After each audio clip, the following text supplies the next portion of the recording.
The battles for the city of Mariupol are coming to an end. The Ukrainian terrorists from the national battalion Azov and the Ukrainian Marines were forced into the industrial zone of the city where the Azovstal factory is located. They still continue to hold some residential areas. The Ukrainian servicemen do not surrender. They are trying to leave the city in small groups. The mayor of Mariupol, Vadim Boychenko, left the city. The Ukrainian authorities explained that he did that in order to manage the city and to interact with the residents remotely.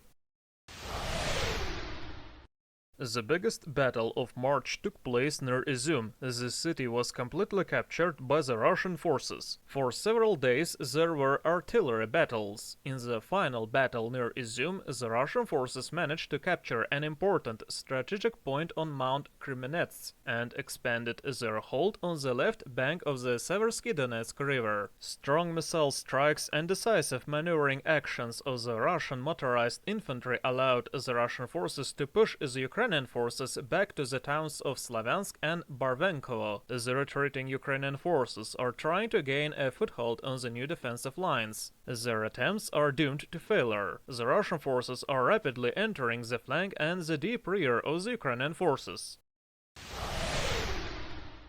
Important Ukrainian military facilities such as airfields, warehouses, command posts, weapons depot, military equipment and ammo, radar stations, bases and so on are being constantly destroyed by the strong and precise hits of the Russian aviation, artillery and missile systems. Over the past 24 hours, 9 Ukrainian S-300 missile launchers and 4 Buk M1 missile launchers located to the south of Kiev were destroyed by high-precision, long-range, sea and air-based weapons. A large armory in the Donetsk region and a temporary base of the Ukrainian Nationalist Battalion in Lysychansk were destroyed. 60 military installations, including 2 command posts, were destroyed over the past day. Archpriest Oleg Vladislavovich Artyomov died while performing his pastoral duty as a military priest in the Belgorod village of Zhiravlovka. On the evening of 24th of March, he came under rocket fire from a Ukrainian MLRS Smerch and died in the line of duty as an assistant to a unit commander for the work with the believers. The Synodal Department for the Cooperation with the Russian Forces and the Law Enforcement Agencies reported on Friday on Vkontakte. On 23rd of March, the governor of the Belgorod region, Vyacheslav Gladkov, reported about a shelling from the territory of Ukraine. 3 people were injured. An emergency was introduced in the villages of Zhiravlovka and Nekhoteevka. 170 residents were taken to a temporary accommodation facility in Belgorod. As a result of the attack, more than 20 houses and vehicles were damaged.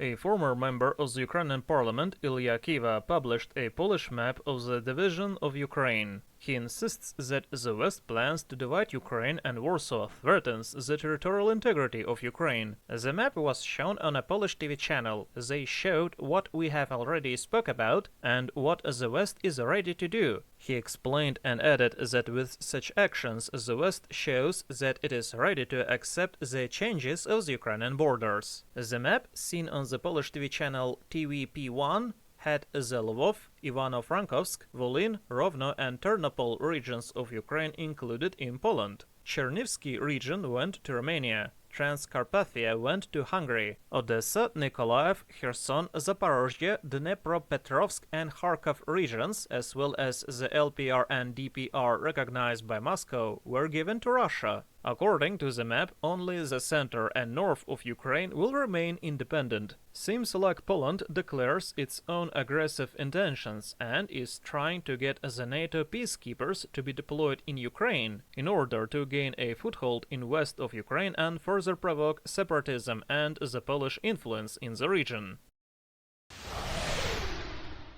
The 23rd anniversary of the NATO bombing of Yugoslavia took place yesterday. On 24th of March 1999, the NATO launched the first airstrikes against cities in Yugoslavia. The Chinese Ministry of Foreign Affairs reminded the initiators of that murderous campaign, the USA, of the need to apologize for that and all other unleashed wars. The Chinese Foreign Ministry spokeswoman Hua Chunying demanded an apology from Washington for the criminal bombings around the world. She stated that the current conversations about morality coming from the US politicians look like a mockery. The USA and the NATO aren't in a position to judge the moral principles of any country until they apologize and compensate for the damage and suffering they have caused to the people of Yugoslavia, Iraq, Syria and Afghanistan. The Chinese Foreign Ministry's website quoted her words. Konstantin Restsov, especially for the Anna News.